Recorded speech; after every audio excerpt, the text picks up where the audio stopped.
Hello everyone, meteorologist Mike Haddad here in the Storm Watch 9 Weather Center. Long holiday weekend here, unofficial start to summer here, and we've got damp and cool weather locked in for tonight into early tomorrow. The big question is, do we squeeze out some sun tomorrow, and do temperatures rise a little bit before the holiday weekend is over? Basic theme for the holiday weekend weather-wise, temperatures well below average. That's first thing. Secondly, we've got some rain in two batches. Wave number 1 tonight through about midday tomorrow. Dries out. We could even squeeze out some sun in northern New Hampshire during the afternoon tomorrow.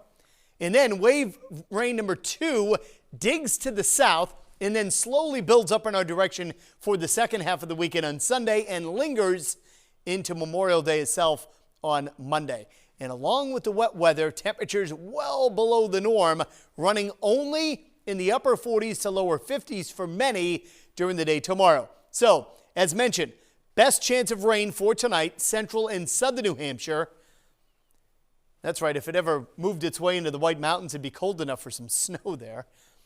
Dry to the north, and then notice during tomorrow morning how the rain shuts off, but the winds remain onshore out of the northeast. So that may throw a little bit of drizzle into southern New Hampshire with a lot of clouds, but in far northern parts of the state, some partial sun may develop, and those brightening skies could creep all the way down into the Lakes region and the Upper Valley before sundown. Then, that next batch of rain quickly approaches on Sunday, thickening clouds early. Anytime after about 9 or 10 a.m., we could start to see some rain over far southern New Hampshire, spreading north by early afternoon, and then lingering showers right through Sunday night. Temperatures still running well below the norm as we go into Sunday with highs in the 50s. So, breakdown of our holiday weekend. Yeah, rain moves in from south to north again on Sunday. For Memorial Day, lingering showers. Could be some brightening in the afternoon and a bit milder with highs back into the upper 50s to the mid 60s.